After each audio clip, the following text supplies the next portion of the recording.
Happy New Year, everybody.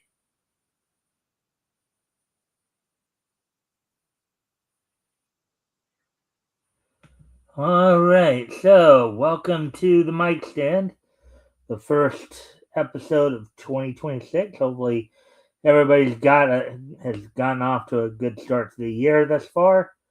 Um, of course, we're going to give people a chance to come in before we get started. Um, Friendly reminder to everybody, of course, as always, if you guys haven't already, if you guys can help out by liking and sharing the stream, see if we can get some more friendly people to engage. I'd be appreciated. Also, if anything here grabs your attention, feel free to comment and or ask questions, and I will try to answer the questions to the best of my ability. As I said, we're just going to give people a chance to come in here before we get started. Let's see. Yeah, so today I did have a chance to watch some of the stuff that came out in March of 1942, including, of course, the novel tune "Silly Goose," where a goose dreamed of being the goose that laid the golden egg. Hey, Nat Surrey! Happy New Year! Happy New Year to you, my friend. All right. So, anyways, let me just waiting for more people to show up. So, if you can help out by liking and sharing the screen. See if we can get some more friendly people to engage. That'd be appreciated. Um, let's see now. Um, yeah, so watch some pretty interesting stuff. Watch the first Little Abner cartoon today as well. Amusing but confusing, in which, in trying to find culture, um, Little Abner brings back a bathtub and just inadvertently insults the people at Dog Patch, telling them how or I guess making them think that he's saying that they're all dirty. Well, too funny there. But anyways, let's see now. 10 minutes. We at least we got. Well, we did have one other person, I guess. Let's see now. Again, for my viewers on both Rumble and YouTube, you guys can help out by liking and sharing the screen. See if we can get some more friendly people to engage. That'd be appreciated. Also, if anything here grabs your attention, feel free to comment and or ask questions, and I'll try to answer the questions to the best of my ability. And we're at the 3-minute mark, so I guess I'll talk about what's on top for today. So I'm gonna go over some articles from MeTV Tunes tonight. Um, some little profile pieces on some cartoon history here, including the real horned toad behind Michigan J Frog. And we just had the anniversary recently, in the last couple of days here of in fact, it was yesterday, I believe, of Michigan J Frog's premiere debut on One Froggy Evening. We're going to talk about the many jobs of Yosemite Sam, all the jobs that Yosemite Sam has had over the years, and all of his appearances, and then how the Teenage Mutant Ninja Turtles became obsessed with pizza. So, the three articles we're going to look at tonight. Plus, of course, we got the first This Day in Each History of 2026, meaning, of course, we're going to, meaning that, of course, for the most part, most of the stuff's going to end in either 6 or 1. We do have some interesting stuff across the board. And then from there, of course, we also have the wrestling wrap up as well. So get all caught up on, of course, what all happened on last night's Dynamite, as well as looking ahead to tonight's Impact and Ring of Honor shows. So with all that being said, why don't we go ahead and get started then? Let's get to these first articles here. We're coming up on the 5-minute mark here.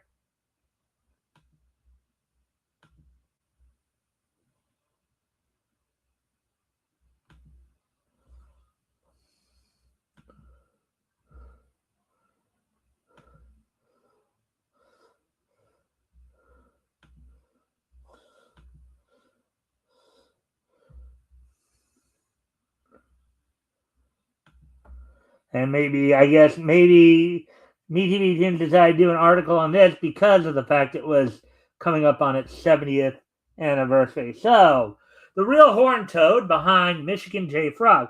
Hello, my baby. Hello, my honey. Hello, my horny toad. Article published December 26th, which was last Friday, by MeTV Toon staff. So, let's go ahead and get into this.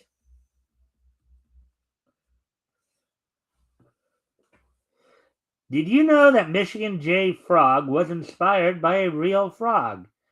I don't think I was aware of that, but let's see where this is all going. So it all began in 1897. Oh yeah, I think I did hear this story before. When a 4-year-old boy, Will Wood, caught a Texas horned lizard in Eastland County, Texas. Horned lizards are often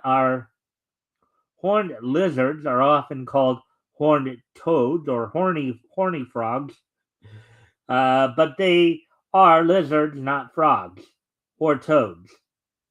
Wood's father decided to test the old Texas legend that horned toads could live for many years in hibernation, and put the creature in a time capsule with other items. Yeah, I do remember hearing this story.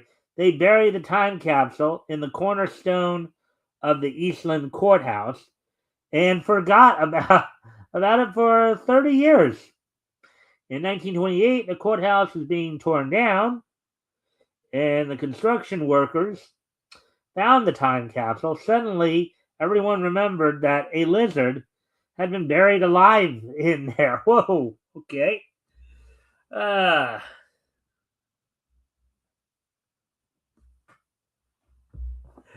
right. A crowd of 1,500 people gathered to see if the horned lizard survived 31 years of hibernation in the time capsule.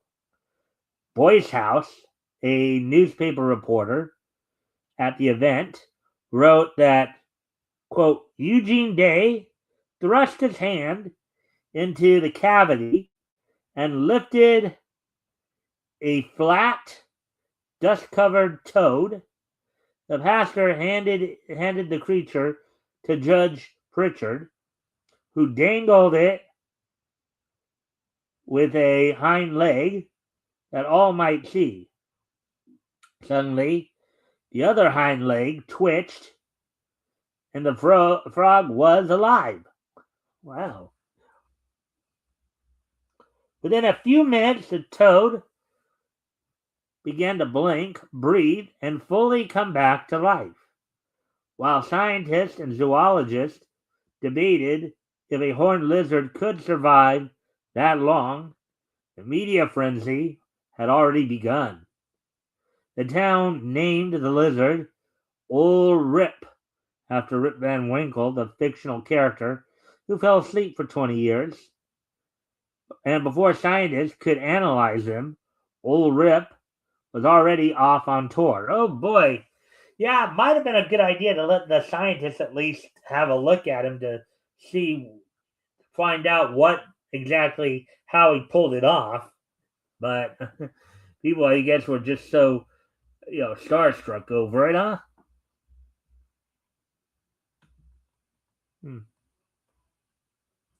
Anyways, we continue on with the story here. Old Rip went to Dallas, St. Louis, New York City, and even Washington, D.C., where he got to meet President Calvin Coolidge. He was a star. But then he died about 6 months later of pneumonia, and he was preserved as a museum exhibit in the new Eastland Courthouse, the very spot where he had once been buried alive. Old Rip's troubles did not end with his passage into the spirit realm, because his body was stolen and held for ransom twice. Between the two thefts, Old Rip hind leg fell off. Um, After the second theft, the body was returned with all 4 feet, leading locals and fans to believe that the recovered specimen was a fake. Yeah, that's gotta be something when you're trying to preserve a frog's corpse for all that time. That does have to be something, right? Whether Ulrich resides in the Eastland courthouse or is still in a thief's possession, his story reached the ears of Looney Tunes writer Michael Maltese, who was inspired to write One Froggy Evening. The cartoon features a construction worker at a demolition site finding a time capsule from 1892 with a live Michigan J frog inside. Michigan sang his way through Looney Tunes cartoons and eventually became the mascot for the WB channel. And if you guys remember back in the aughts here, about 20 years ago, you would see Michigan J Frog on a lot of the stuff that WB was at the time. Through Michigan, the story of Old Rip still lives on. Watch Bugs Bunny and Friends on BTV Tunes weekday mornings at 9 a.m. Eastern, 8 Central, 6 a.m. Pacific, and 8 p.m. Eastern, 7 Central, 5 p.m. Pacific. Saturdays at 8 p.m. Eastern, 7 Central, 5 Pacific, and Sundays at 12 noon Eastern, 11 a.m. Central, and 9 a.m. Pacific. Alrighty then, so there we go with that one.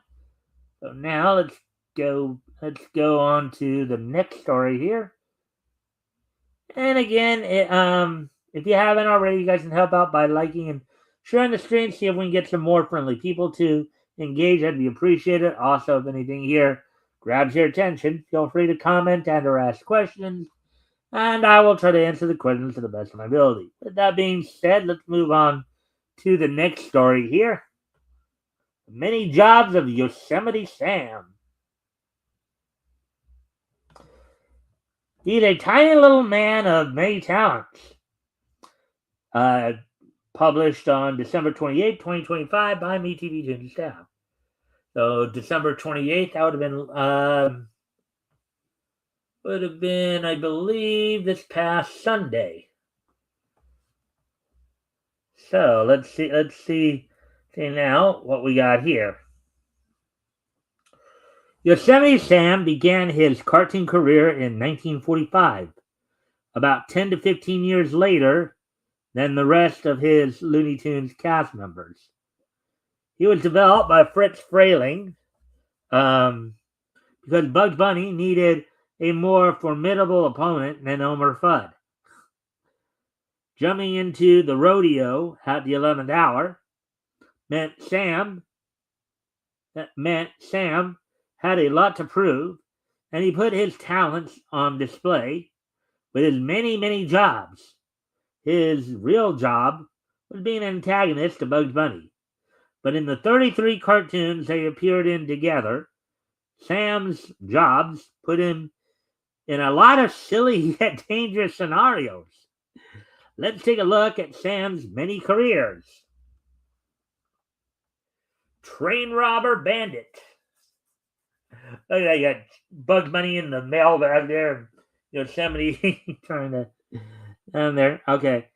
In his cartoon debut, Hair Trigger, Yosemite Sam attempts to rob a train, specifically the mail car, where Bugs Bunny was goofing around. The attempted robbery became the first of many battles with Bugs. Number 2, Starving Hermit. Oh yeah. This is one where okay. And there was another guy who looked like Sam, just with the black beard as well. I believe in this one. In Along Came Davy, Yosemite Sam is a starving hermit in a remote cabin. This cartoon is one of two Yosemite Sam cartoons without Bugs Bunny, but it does feature Daffy Duck and Yosemite Sam's twin brother. Yeah, his twin brother has his hair is black, whereas Yosemite's is Sam's is red. Number 3, Pirate. Oh yes, I think we Buccaneer Bunny here. Yosemite Sam trades his guns and spurs for a sword and treasure chest in Buccaneer Bunny. He also works as a pirate in Captain Hairblower and This Is a Life. And This Is a Life? Number 4, Cowboy, Western Outlaw. Oh, this is probably Sam's most prolific role, as it were, a prolific job. The first cartoon where Yosemite Sam is officially considered a cowboy is High Diving Hare, where Bugs Bunny brings his circus act to an old western town. This is Sam's job that he is most associated with, but he only appeared as a cowboy a few times in the golden age of animation. He also has this job in Bugs Bunny Rides Again. A star is Bored and Wild and Woolly Hair. Yeah, I mean, that pretty much is the one he's most associated with. Number 5, Sea Captain. The line between Yosemite Sam's pirate jobs and sea captain jobs is blurred at best. In Mutiny on the Bunny, he is the captain of a ship called the Sad Sack, and he tries to recruit crew members. He only recruits Bugs Bunny, who quickly takes over the ship. Yeah, and in this case, it's a case of, as the captain, he's trying to Shanghai crew members, right? Where he just kidnaps people to work on his ships.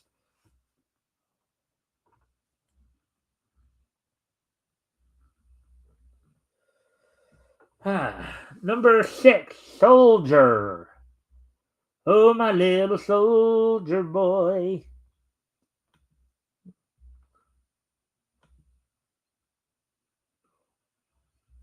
All right, as we continue on here, of course. Number 6, Soldier. Bunker Hill Bunny is a light parody of the American Revolution. Instead of British versus American forces, Bugs and Yosemite battle on the team's quote unquote we versus quote unquote they. Either way, Yosemite Sam is the bad guy. So natural, he's a redcoat. Well, considering too the red coat, which would of course would match his red hair, right? Number 7, Hunter. This time around, Yosemite Sam had been placed into Elmer Fudd's usual role of straight-up hunting bugs. As a hunter, he's smarter than Elmer Fudd in the sense that he is harder to trick, but he's much more trigger-happy and thoughtless in his actions. Rabbit Every Monday is the only cartoon where Sam plays a hunter. I mean, well, why would you have two characters, play a hunter role that many times? When you have somebody who actually is already in that kind of role of a hunter, I mean, I guess they just wanted to make Sam a hunter for one cartoon just to kind of at least show some level of diversity there. But was it really necessary?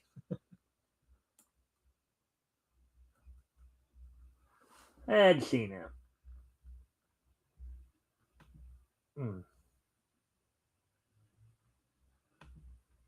Number 8, Homeowner. This isn't exactly a job, but in the fair-haired hare, Yosemite Sam is a homeowner who builds his house over Bugs' rabbit hole. Yes, and seen this kind of plot play out in many different forms of Bugs, where people either building their home or trying to build something on or around Bugs' hole, or place something over it. It's a common theme for Bugs, where his home sweet home is getting disturbed by number 9, mayoral candidate. Now here's something, considering that of course there was just the mayoral elections in New York, a couple months ago, which are now culminated in the swearing in, and also we're entering the midterm season, as it were. Yes, mayoral number 9 mayoral candidate. Imagine listening to Yosemite Sam political speech. Yosemite Sam runs for mayor in Ballot Box Bunny, and naturally Bugs runs against him. Just for laughs, Yosemite Sam's campaign offers mostly empty promises like, quote, "There's enough fresh air and sunshine in this great country of ours for everybody. And I'll see to it that you'll get your..." Oh, God. He also uses his iteration of Theodore Roosevelt's famous quote, "I speak loud, and I carry a bigger stick, and I use it too." Oh, boy.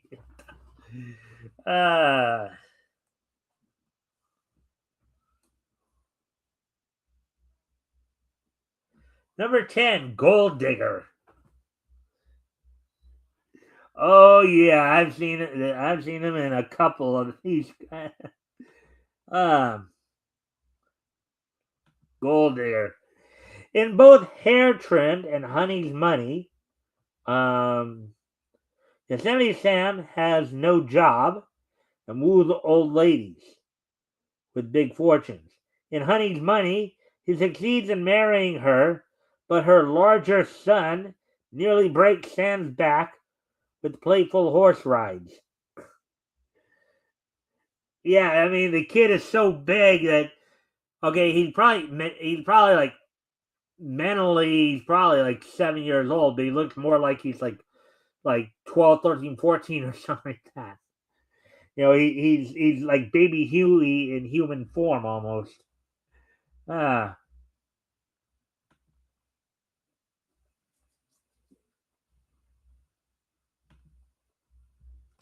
All right, moving on to the next one here. Number 11, Prospector. Yes, he was a literal gold digger as well as a figurative one. Now there's an interesting little twist. Yeah, he was a gold digger in both senses, a literal gold digger as a prospector, and a figurative one trying to marry rich women. Go figure.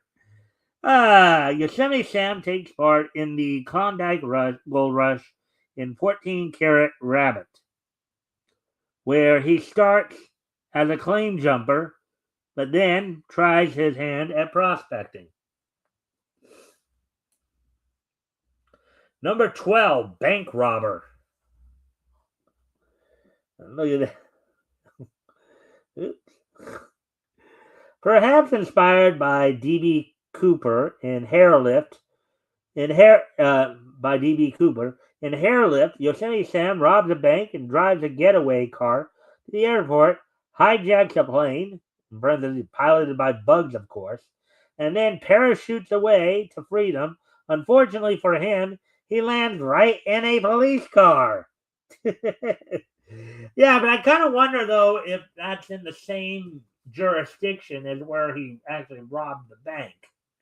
That'd be kind of interesting. You land in a police car that's not even in a jurisdiction. I mean, if that were to happen, you parachuted into a police car that was outside the jurisdiction. Could they really even do anything to you at that point? Even if he did rob somebody.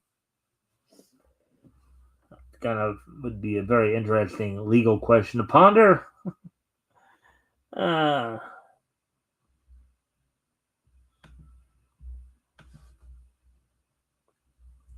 Number 13, Desert Explorer. Yosemite Sam has explored the Old West, the Yukon, and the high seas. Next is the desert. In Sahara Hare, Bugs mistakenly turns up or tunnels to the Sahara Desert instead of Miami, and, quote, Riff Raff Sam, unquote, chases him for trespassing. Yeah, he must have taken that wrong turn at Albuquerque again, right?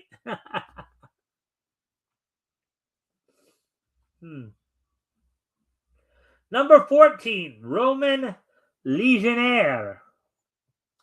Yosemite Sam's next job is a Roman Legionnaire in Roman Legion Hair. Specifically, he is the captain of the Praetorian Guard serving Emperor Nero. Oh, that must have been a fun job.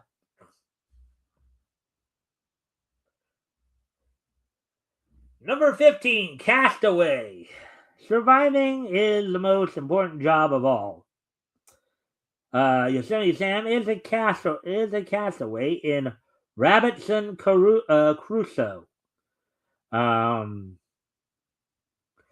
While he initially tries to eat bugs, together they escape the island and sail off into the sunset towards San Francisco. Number 16, Mountaineer. Now, when we say Yosemite Sam is a mountaineer, it's not because he's passionate about mountain climbing. In Piker's Peak, the mayor announces a mountain climbing race with a prize of, quote, 50,000 kronkites, unquote. So it's about the money. Here comes the money. Here comes the money. Money, money, money, money, money, money, money. A little Shane McMahon theme right there. Number 17, Night. 99 Bugs was Yosemite Sam's only Oscar-winning performance. He is the Black Knight, protector of the Singing Sword, which is immediately stolen by Bugs Bunny. While Yosemite Sam may not be the best knight, he rides a dragon. Look at that. Look at him right there riding the dragon.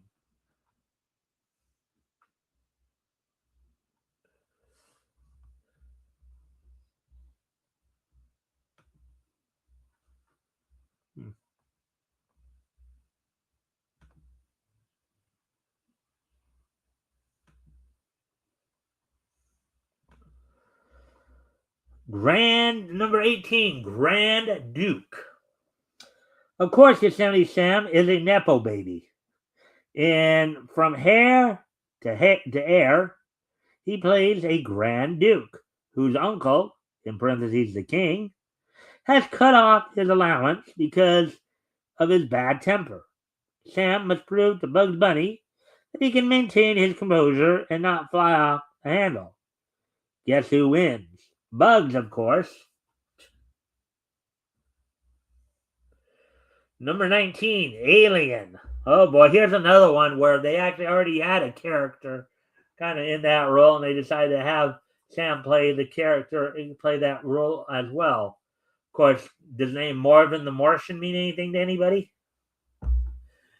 Alien. Marvin the Martian is out of a job because in Lighter Than Hair, Yosemite Sam is the alien around these parts. He sends robots to capture Bugs Bunny. Oh, kind of a la like another cartoon from MGM, like Tom and Jerry cartoon, where they were like going up against each other in a space station. Number 20, Viking. Sam the Terrible, also known as Prince Violent. Yosemite Sam attempts to pillage a castle, and Bugs uses an elephant to fight back. Number 21, Chef. In Shishkabugs, Yosemite Sam is a very grumpy chef to a petulant king who demands rabbit stew. Number 22, Prison Warden. Bugs Bunny accidentally tunnels into a prison, and Sam, the warden, mistakes him for a prisoner trying to escape. The cartoon, Big House Bunny, ends with Sam releasing Bugs because he's causing too much trouble in the prison, which then gets Sam in prison too. Yeah, a lot of confusion there, huh? Let's see, that was number 22. So now number 23, the Red Baron. In a parody of the Red Baron, Dumb Patrol begins with Baron Sam von Spam looking for a fight. He finds one in a classic World War I aircraft battle with Bugs Bunny. This is one of Sam's final cartoons. Number 24, Banker Scrooge. Oh, yes. Probably his last, what might be considered his last cartoon of the golden or even bronze age there. Perhaps Sam's most important role was playing the miserly villain Ebenezer Scrooge in Bugs Bunny's Christmas Carol, which of course came out, I believe, I think 78 or 80 right there. Watch Bugs Bunny and Friends on BTV Tunes weekdays at 9 a.m. Eastern, 8 a.m. Central, 6 a.m. Pacific, 8 p.m. Eastern, 7 p.m. Central, 5 p.m. Pacific, Saturdays at 8 p.m. Eastern, 7 Central, 5 Pacific, and Sundays at 12 noon Eastern, 11 a.m. Central, 9 a.m. Pacific. Alrighty there. So that's two articles down, one more to go.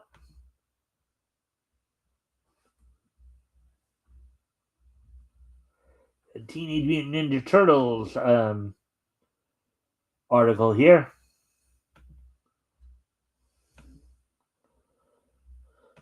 How the Teenage Mutant Ninja Turtles became obsessed with pizza.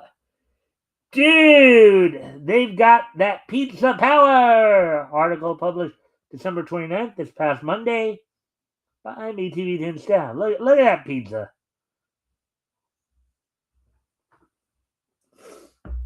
Pepperoni and ice cream, jelly beans and mushrooms, anchovies and peanut. Wow, some of these ingredients, right? All these are pizza topping combinations from the first episode of Teenage Mutant Ninja Turtles. From the get-go, the Teenage Mutant Ninja Turtles cartoon shouted loudly and proudly that these turtles loved pizza and were willing to experiment with it for max flavor capacity.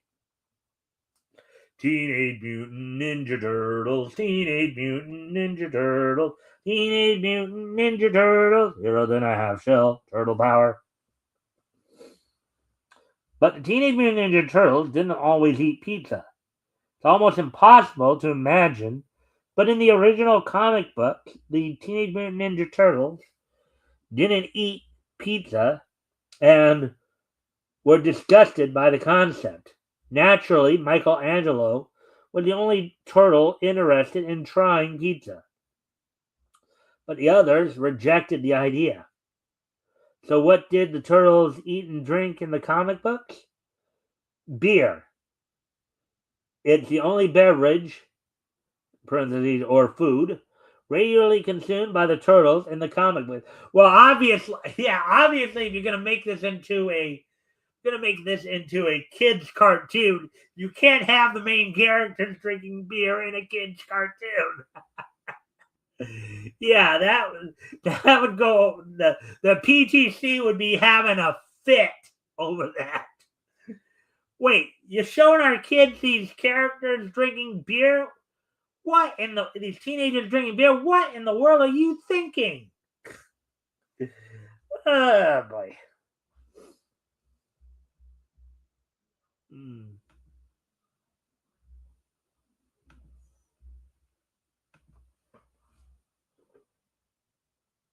The original comic books differ significantly from the cartoon series, not just in terms of pizza. In the comic, the turtles all wear red masks.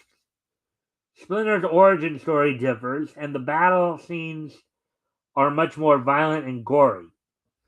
So obviously, the turtle comic book was obviously more mature than the cartoon series.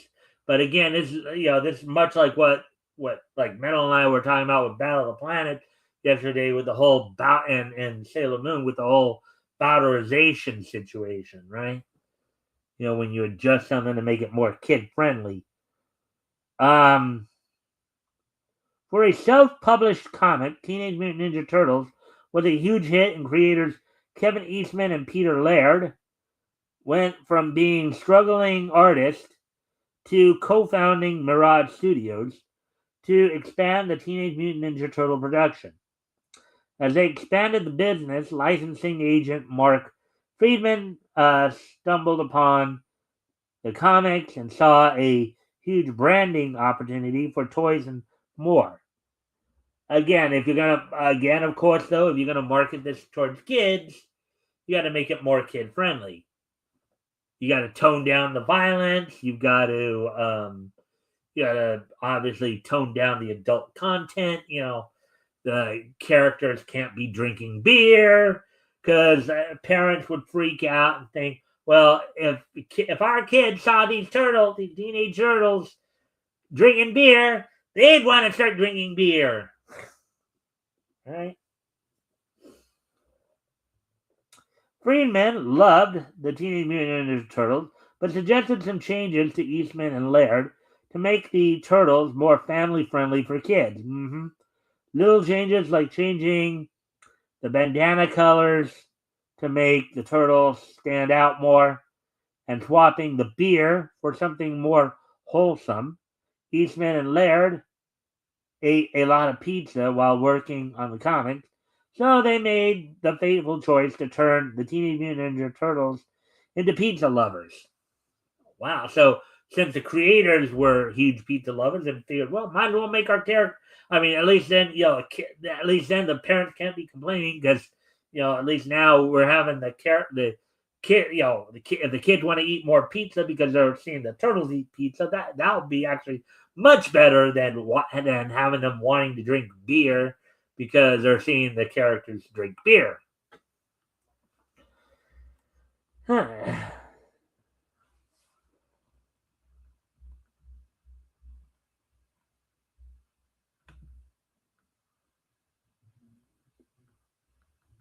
Hmm. Led by Friedman, Eastman and Laird licensed the Teenage Mutant Ninja Turtles to Playmates Toys, which then led to the development of the cartoon series, with Murakami Wolf Svensson Animation Studio.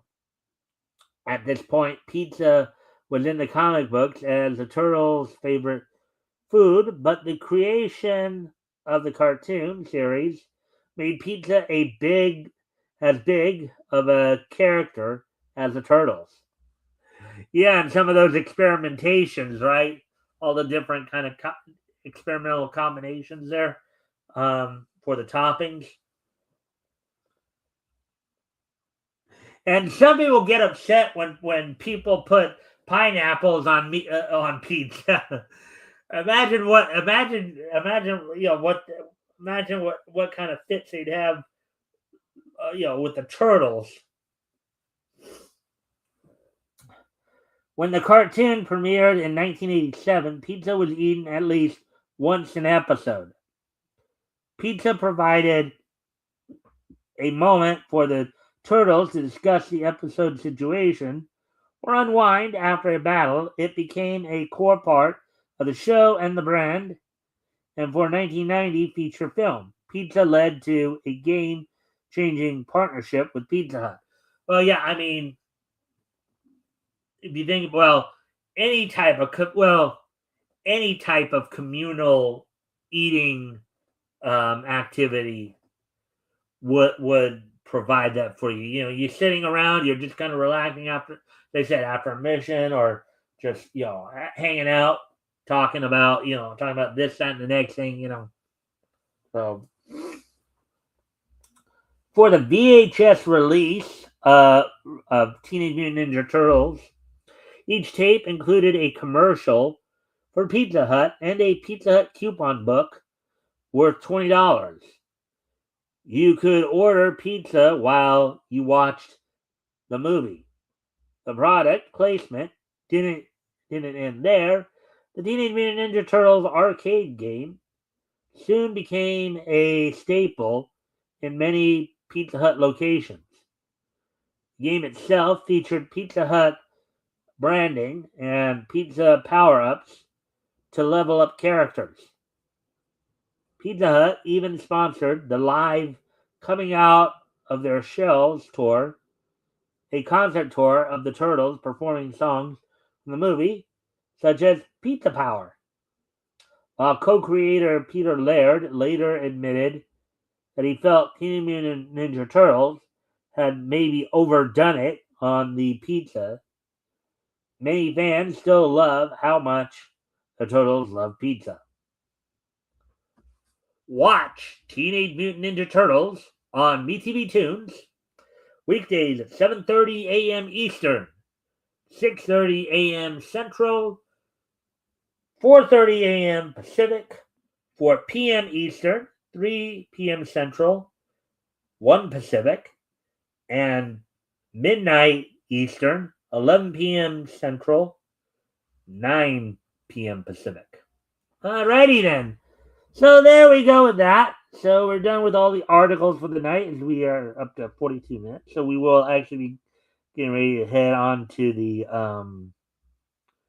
get ready to head over to do the wrestling wrap up, as we do have some stuff that happened in AEW last night. You know, going on Dynamite with New Year Smash, as well as of course looking ahead to tonight's Impact. And before I do that, though, I do need to go off camera here for a moment. I'll be right back. I'll put some music on for you guys.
All right, I'm back. With that being said, so now let's talk about, let's get caught up on some of the wrestling wrap up here. Look back to last night's, Dynamite. Look ahead to tonight's, of course, Impact and Ring of Honor shows.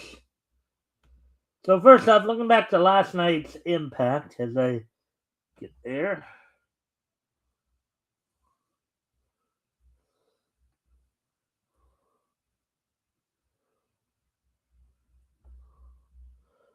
So at last night's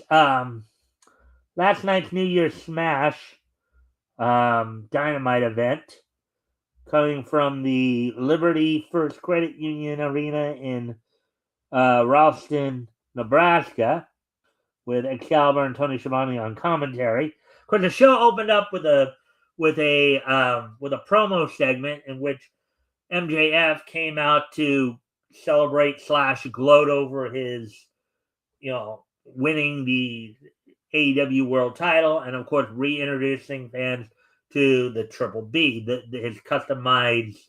um, his customized World Heavyweight Title belt. During that promo segment, of course, he was initially interrupted by Kenny Omega, who made his intentions known, that he intended to come after Max, as he laid it out that he realizes he's at the kind of the end of his career, and wants to know if he still has it in him one last time to see if he can take the title off of MJF. And MJF was also confronted by two of his opponents from World's End this past weekend, as Hangman Adam Page and Swerve Strickland came after him,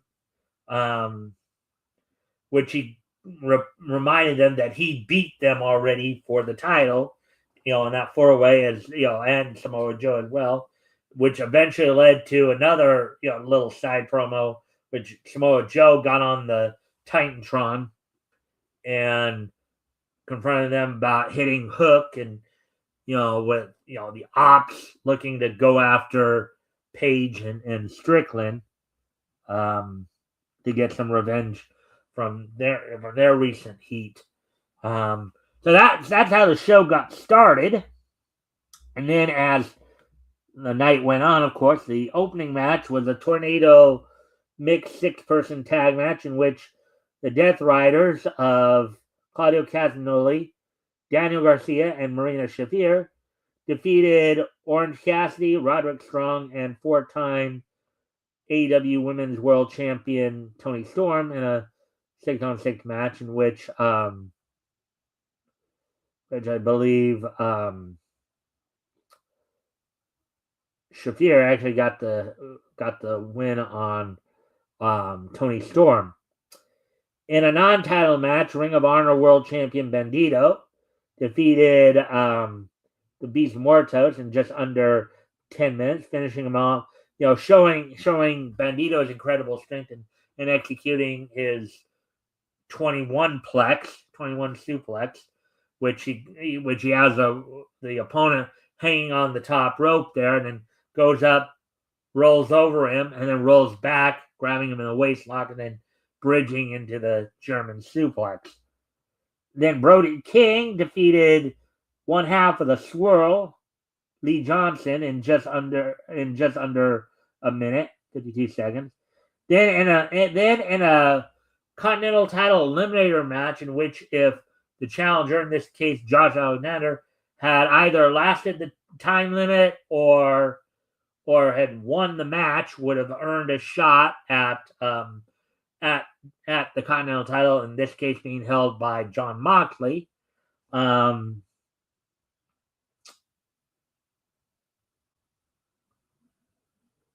see. Jon Moxley defeated Josh Alexander of the Don Callis family in just over 15 and a half minutes, 15 minutes, 34 seconds to be exact. In a match, the national title, Ricochet successfully defended against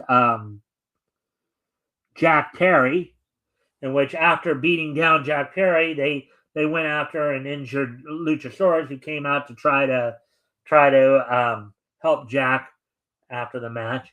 And the main event saw Willow Nightingale defeat Mercedes Moné to become the new TBS champion, becoming the first ever two-time TBS title winner. The match that saw many of the former members of the Best Friends faction come out to congratulate Willow Nightingale, Orange Cassidy, the members of the conglomeration as well, Tony Storm, all were coming out to congratulate Willow on beating Mercedes. It also saw, I guess, some mending of fences, as it were, as Chris Statlander came out, and Chris Statlander and Willow Nightingale, the two former friends, now current friends again, shared an embrace that all is healed now. So the two friends, with Chris Statlander being the AEW World Women's Champion, and then Willow Nightingale starting her second reign as TBS champion. For Mercedes Moné, this is another kind of down, backpedal, as it were. She recently lost of course, the Rev Pro Undisputed Women's title. As now Mercedes Moné is now down to 9 belts. So now we'll have to watch as things continue to move forward. They have some events planned. And the next pay-per-view isn't until March Revolution. But between now and then, they've got some other events coming up. Like, I think in January here, they'll be having Grand Slam Australia coming up in January. So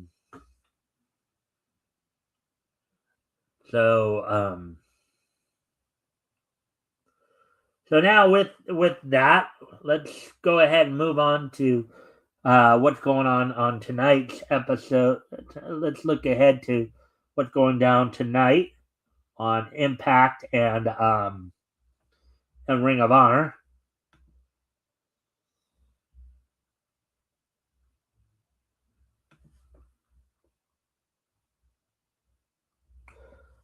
On tonight's Impact,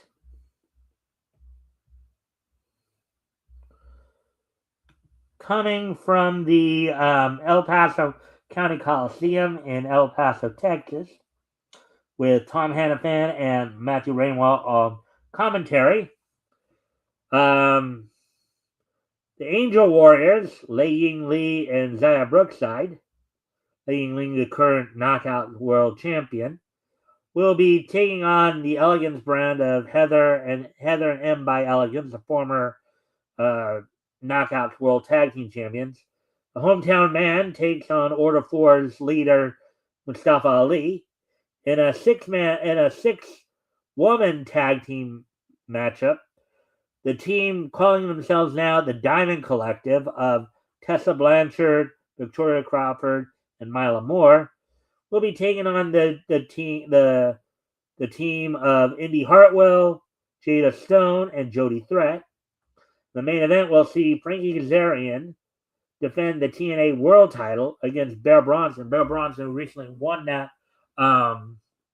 shot at a gauntlet match recently, I believe at the most recent pay-per-view. So that's all that's going down on Impact tonight. So now take a look ahead to what's also going down on Ring of Honor Honor Club. Ring of Honor Club coming from the Hammerstein Ballroom in New York City, New York, with Caprice Coleman and Ian Riccaboni on commentary. You have two matchups in which Ring of Honor World Champion Bandito teams with Jay Lethal to take on the Swirl of Blake Christian and Lee Johnson. And then And in a fight without honor six-man tag match, Dalton Castle teams with the Outrunners of Turbo Floyd and Truth Magnum to take on MMTV of Johnny TV, Mansoor, and Mason Madden with Taya Valkyrie in their corner. All right, so that's all we got for the wrestling wrap-up. Of course, we'll get you all caught up on what happens on those shows tomorrow, along with looking ahead to the weekend's upcoming action. So with that being said, with today being, of course, the first day of 2026, Thursday, January 1st, 2026, let's go ahead and take a look back at this day in Nietzsche history and see what happened on some other years on New Year's Day. 1946, 1986, 1926, and 2021. All right, so first off, I'm going to head back 100 years ago. As on this date, 100 years ago today,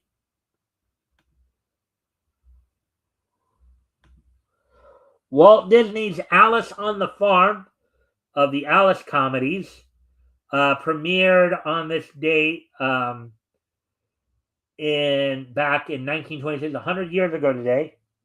Walt Disney's Alice on the Farm as part of the Alice comedies premiered on this date 100 years ago today. In this is a series that was done by Walt Disney before Mickey Mouse. This was a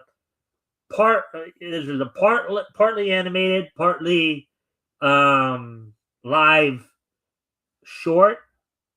So the synopsis here is: while Julius is milking his cow, Pete kidnaps Alice.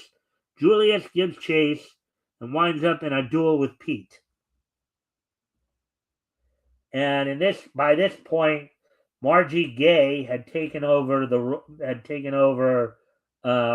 role of Alice in this series from Virginia Woolf, who had previously done it. So 100 years ago today, the Alice comedies, Walt Disney's Alice on the Farm, premiered on this date 100 years ago. So now with that, move on to the next piece in each history. We move ahead to the year 1946, 80 years ago today. On this date, 80 years ago today, back in 1946, the first issue of Marvels of Science from Charlton went on sale on this date back in 1946, 80 years ago today. This series only ran for 4 issues, but from what I gather based on the titles here, this wasn't as much a comic book in the sense of what you would normally think. It's more like kind of more like a science magazine, really. You know, these were more like articles or profile pieces that talk more about scientific stuff than anything else. But on this date, 80 years ago today, the first issue of Marvels of Science from Charlton went on sale. And yes, Charlton apparently did start up back in the 40s, long before, of course, Captain Atom, Nightshade, The Question, Peacemaker, Jet Jaguar, and the lot. So, anyways, with that, moving on to the next piece in each history. As we move ahead to the year 1986, 40 years ago today, on this date in the year 1986, in Tulsa, Oklahoma, Dick Slater defeated Butch Reed for the Mid-South North American Heavyweight Championship. So in Mid-South territory, Dick Slater defeated Butch Reed to become the new North American. Of course, Dick Slater had a pretty successful career throughout Georgia in particular, and Florida, throughout many of the NWA territories. Butch Reed would go on like about a year later to as a natural Butch Reed with Slick John. Butch Reed, of course, was a big star in the Central States territory. Would eventually team up with Ron Simmons in the early '90s to win the WCW World Tag Team Champion. But on this date, 40 years ago today, Dick Slater defeated Butch Reed for the Mid-South North American Heavyweight Championship. And finally, as soon as I, of course, clear this out, finally, on this date, 5 years ago today, in the year 2021, this date 5 years ago today, Seidokai Yaku in Dormo, the movie 2, the second movie of Seidokai